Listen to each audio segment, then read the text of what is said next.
as a rookie quarterback, even as the #1 overall pick, I would argue every single part of his game needs to improve and will have room to improve for, I don't know, the next 6 to 8 years. But I don't think there's anything he can do to improve to make himself the starter. He's not the backup quarterback because of anything he has or hasn't done. He's the backup quarterback because in Cleveland there are things right now more important than Baker Mayfield's development. And that is allowing guys on this roster. The only guy on this roster with a championship pedigree got cut 2 days ago because he was part of insider trading, allegedly. It's helping the guys who have won 0 games in their NFL career, 1 game in their NFL career, even if that career's been 2 years, learn how to win. It's about helping guys at the coaching staff potentially keep their jobs, and it's about not having the rest of your team demoralized by a quarterback, whether it was last year Deshaun Kaiser or this year a rookie Baker Mayfield. Kneecap your chances by critical turnovers that rookie quarterbacks make. And so for all those reasons, it's, to me, less about what Baker didn't do this preseason and more about what they expect from Tyrod this regular season as to why Baker's not the starter. So you see, all that being said, what could Baker Mayfield learn by watching, by sitting on the bench and watching Tyrod Taylor play? Well, this is, I'm going to go back to Baker's kind of leaving college and coming into pro football. He won the Heisman Trophy, and he did have some things on and off the field that people were concerned about. So leading up to the combine, all the interview process, he aced all those things. Like, people were impressed by Baker Mayfield. Even one organization, I think that being the Browns, thought that he had a photographic memory. Now, I showed videos of Baker leading Oklahoma. He was doing dances. They were doing a bunch of other things that I thought, in an NFL locker room, I thought that kind of stuff was transferable. So now we get to the OTAs. We hear about Baker, that he is under Tyrod. They got a good relationship. He's transitioned into Cleveland. Some people might question him being the face of the franchise, doing some ads, doing some advertisement. I don't. So for me, being August the 31st, seeing the whole process, forget last night, forget about training camp. The kid has done well. If I was given a grade, you'd have to give him an A because he won the league over. There was even, someone told me that New England was trying to trade up because they were interested in Baker Mayfield. When they thought, and it should be noted, they were trying to trade up not to the #1 pick of the draft. When people thought Baker could be the 3rd quarterback taken, maybe even the 4th quarterback taken. So when people say, oh, well, New England tried to trade up from 31 to, no, it wouldn't have been 31 to 1. It would have been 31 plus 23 to, 12, 11, where Baker could have been going. Right, so it's a long way of saying it, Jenna, but it's a great question. What does he do next? Keep doing exactly what he's been doing, because he has made every stage of this becoming an NFL quarterback very, very important. Just make the next stage, which means in watching pro football and watching pro quarterbacks, because he's never seen an NFL game. Next Sunday is going to be his first time seeing the heat when they say, oh, man, well, the preseason, it's 30 to 50% faster in the regular season. It is. And we can't teach him that until he sees it. The overall defense is what he'll see. They'll be more exotic. And how do you win and lose football games, which the rest of this team is trying to learn?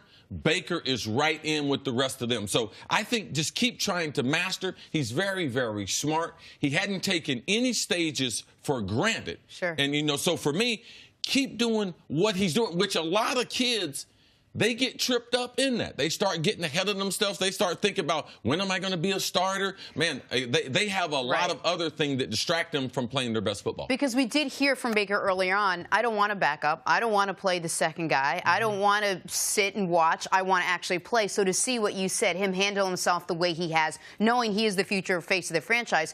And even saying, I want to play, is the right thing.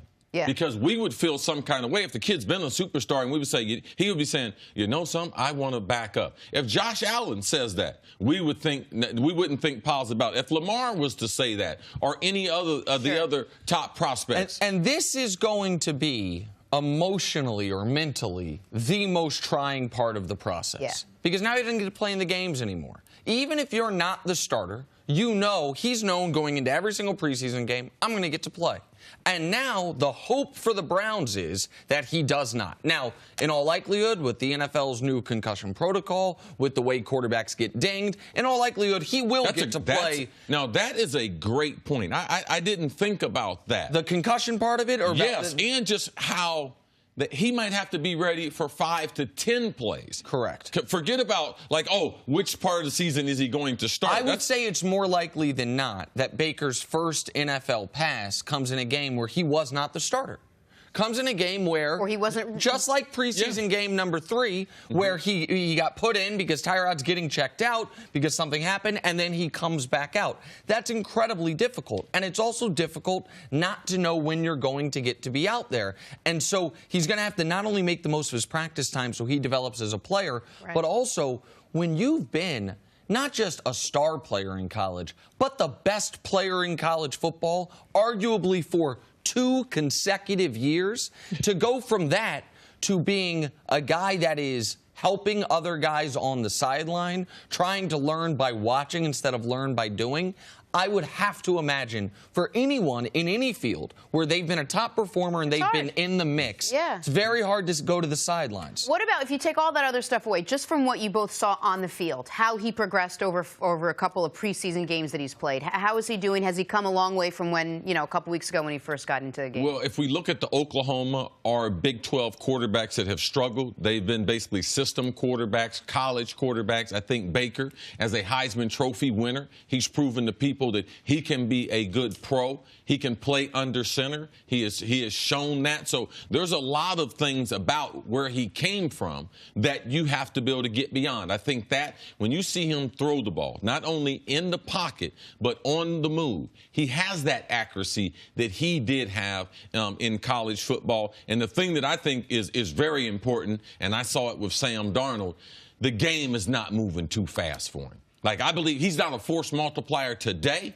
as our guy Mangini says as quarterback, but that guy is a force multiplier in NFL, and he's going to be for a long time. And I think in showing people that early, it's very important for young, unproven guys coming into the league now. And he also is going to have a smaller margin of error and a bigger curb to get over than the vast majority of other quarterbacks in this league because of his size. And that is something he's going to have to combat, I think, for certainly the early part of his career. Not that he's going to get bigger, but that it's going to be harder for him to adjust. And I know that you can explain much better than I can about why his size, with the way he throws the football, the way he sees the field, why it doesn't concern you as much as for others. And backing up Tyrod, not to interrupt you, will give him a lot of reps because they're almost the same size. Absolutely. Baker might be a little bit taller than him. So that's one of the things that I was thinking about watching the game yesterday, though, because he and Tyrod are about the same size. But when you're watching the game last night, and when they did a cut to the huddle or breaking the huddle, and he's almost a head shorter than his offensive lineman, that is, to me, it's a good reminder of one of the reasons why people say you like your quarterback to be 6'4", 6'3" to 6'5", because you are just in the moment you're realizing it is going to be harder for him to see the field. He is going to have to be able to make throws other guys aren't going to be able to make just because of the size discrepancy. But then he can look around the league and say, oh, Russell Wilson's doing it and Drew Brees is doing it, and there is a pathway for me to be successful Absolutely right. Yeah, and having Tyrod right there, and that intel that Tyrod would be telling, because Tyrod throws over the top too, so there will be carryover. I think he's in one of the best spots that a rookie could be in. Thanks for watching. Subscribe here to get the latest from the show. Also, be sure to check out more of the best clips from First Things First, or go watch a few segments from our other shows on FS1.